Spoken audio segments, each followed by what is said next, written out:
Crickets can be used directly as food or ground into flour to fortify other foods. Cricket flour can be used as an ingredient to make products such as biscuits, cakes, and porridge. They also make energy bars or are dipped in chocolate to become chocolate-coated crickets. Here in the Department of Food Technology, we say that a food product is only limited by your imagination. You can do any form of product as long as you have the right ingredients. And so with crickets, we have been able to produce very many things, ranging from cookies to pizzas, even milkshake with the cricket powder. We've been able to make energy bars. We've been able to make granola bars. We've been able to make chocolate-coated crickets, nicely coated with chocolates. And you chew them like the way you chew groundnuts. Yeah? So products in crickets can only be limited by your imagination. The same way you can do many things with meat is the same way you can do very many things with cricket. Besides food for human consumption, crickets are used to make animal feeds due to their high protein content. Crickets contain twice as much protein as that found in omena and would make a great supplement for farmers to feed the animals in their farms. The cricket man tells us that they plan on introducing cricket consumption in two ways. The first being through feeding animals using crickets and their products. Humans then consume the animals or their produce. The second way is by advocating for people to actually consume the crickets directly through the products made using the crickets or consuming them as stew. Cricket is a high protein animal product. It's actually the twice amount of protein we find in omena. And being such a high protein source, then it becomes a very important resource, food resource. Because animal protein is expensive to find. And animal protein, we are talking of comparable things like meat, eggs, milk, expensive things. But here we are providing you high quality protein. In terms of quantity, it's more. In terms of quality, it's more digestible, it's more absorbed in your body than any other protein. And so when we are talking of utilizing this protein resource, we have two pathways. One is the animal feed pathway, where you're saying you can feed your chicken, you can feed your pigs, and then have humans eat the chicken, have the humans eat the eggs from the chicken. The other route, the other path is where you feed direct to humans. You get your cricket and they are eaten directly by humans. It's a shorter pathway, but at the end of the day, we all fight food insecurity. The protein gets to the humans. And why do we use these two pathways? The reason is there are people who will not fathom the idea of eating insects at all. Yeah? But they won't mind eating eggs from a chicken that has been fed on crickets. They won't mind eating meat that has been fed on crickets, a chicken that has been fed on crickets. So we give people choices. When it comes to people who don't mind eating crickets, we do many things with it. We can dry it for you. We can then mill it into a powder. You can eat the dried crickets as a snack. You can then, if you don't like the whole cricket, you mill it into a flour. You can use the flour as a sprinkle. You can sprinkle that flour in spinach, in your stew, when you're making your broth in the kitchen, in your gali, in your chapati, the way we mix with many things in our chapatis, we can easily do that. So you can use that powder into anything, virtually anything. Dr. Kinyuru says that he has managed to train over 1,000 farmers who have mostly kept the crickets for their own consumption. Most of the trained farmers are both poultry and fish farmers. We've been able to train over 1,000 farmers actually. And they are producing, most of them for their own consumption, for their fish. Most of them are fish farmers. Others are poultry farmers, so they are producing cricket for their own consumption. So the market is ready, the market is there. It's just that we've not been able to produce enough volumes to move it. The cricket man says that the crickets produced are produced for everyday consumption. The only challenge that they face is that they are unable to match the produce to the demand. The feed manufacturers will most likely be the biggest market for the crickets as compared to the food industry here in Kenya.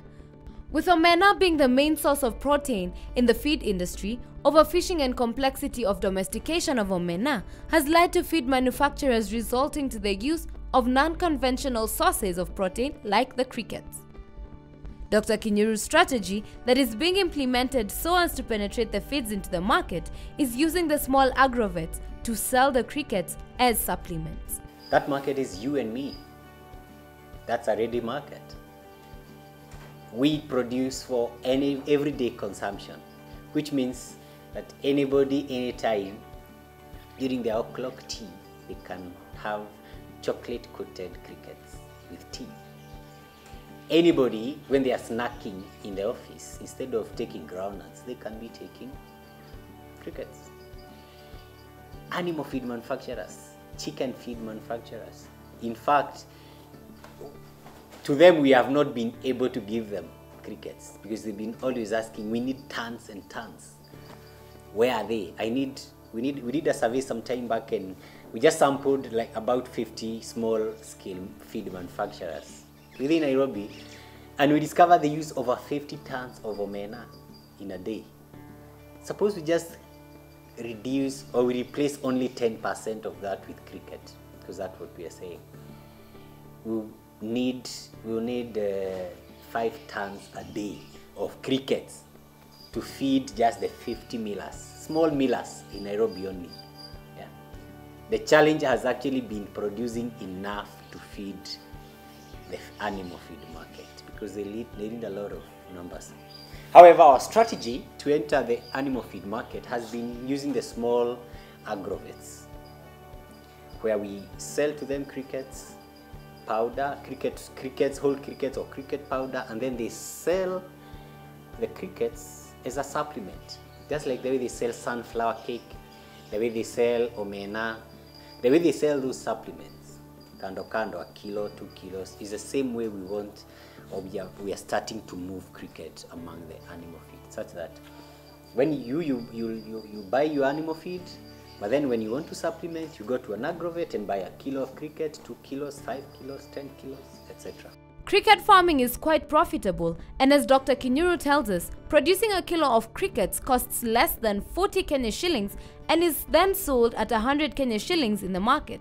This means that a farmer gets a profit of 60 Kenya shillings per kilogram sold. To produce a kilo of termites takes less than 40 shillings. To produce a kilo of termites, I mean not of crickets rather, takes less than 40 shillings. So if you sell a kilo at the same price we are selling omena in the agrovet, which is 100 shillings, it means you're making 60 shillings of high quality protein, which is not contaminated with sand and shells and many things. Yeah. Today, one of the challenges with animal feed is contamination with sand, contamination with shells, because the omena from the lake comes contaminated a lot, especially the omena which is for animal feed. It has a lot of sand and a lot of shells, snails' shells. So, but here we are giving you a guarantee of high protein, high quality protein, twice the amount in omena, clean, no sand, no shells, and high digestible, and at a cheaper price. So what way to incentivize a farmer than to tell them cricket production is the way to go? In as much as crickets are not as labor intensive, they need to be protected from predators such as snakes, lizards, and rats. As such, the house that hosts the crickets has been constructed with a water-filled trench all around to prevent them from accessing the crickets. Crickets have a lot of enemies, some of them being predators. Predators are things that come to eat them, starting from snakes, rats, lizards. So in our farm, we've put a trench around with water. That water acts as a barrier. It's like a fence.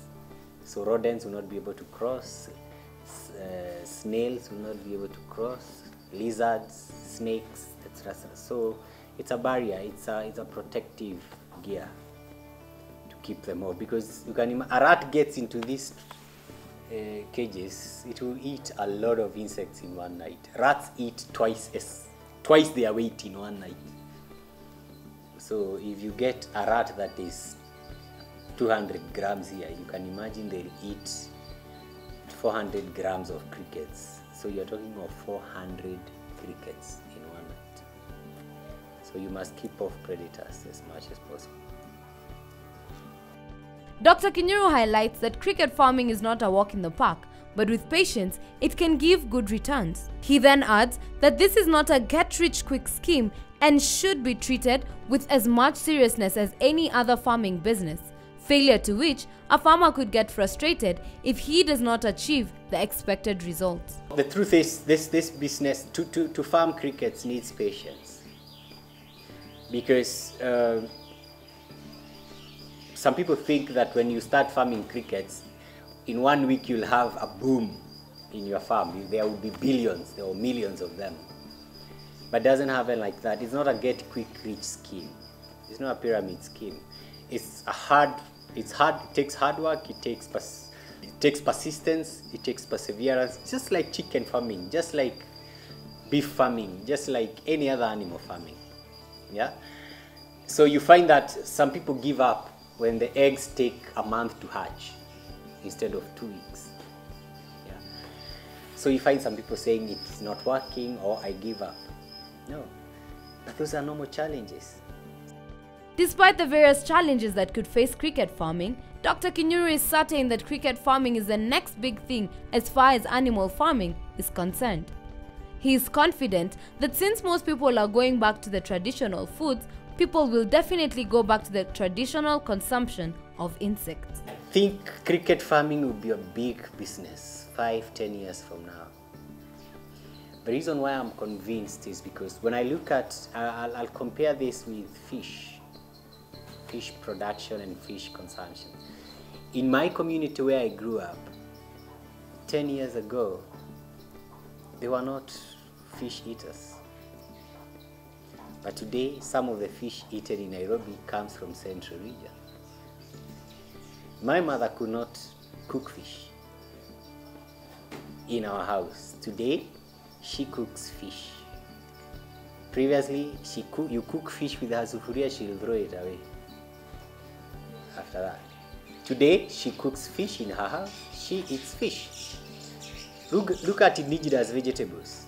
The tereres, the managus, the sugas, osuga, mulenda. Those are things you could not find in the supermarkets 10 years ago. Today, you find them. 3 years ago, you could not find crickets anywhere in any market. Today, you call people and they'll tell you, I have a kilo of crickets if you want to buy. And very soon we are seeing even the market, the consumer market, the retail markets are opening up to insects slowly by slowly. So in 10 years, this will be big business. Yes, people will be looking for insects. Many times I'm called by people and they want crickets and we are not able to supply because we don't have enough. You already sold them or we are using them for our own internal use. Remember, this is also a research facility, so you have a lot of research going on. The cricket man advises that people should start rearing the crickets as early as now so as to reap the benefits quite early. The person who wants to venture, I would tell them hop in as early as now. Be the early adopters, because those are the people who will reap more benefits. They'll reap more benefits, they'll get more benefits. So get in now. It has its challenges like any other farming business, but the rewards are big. The rewards are very big.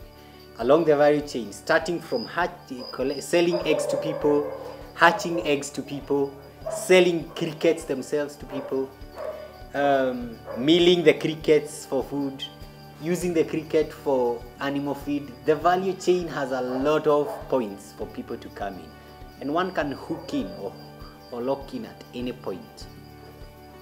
From the interview, it is clear that the demand for these insects is increasing, but the supply is still low. There is thus the need for more farmers to venture into this kind of farming. Use of crickets as an alternative source of protein is more sustainable because they are not seasonal Hence, they can be used throughout the year.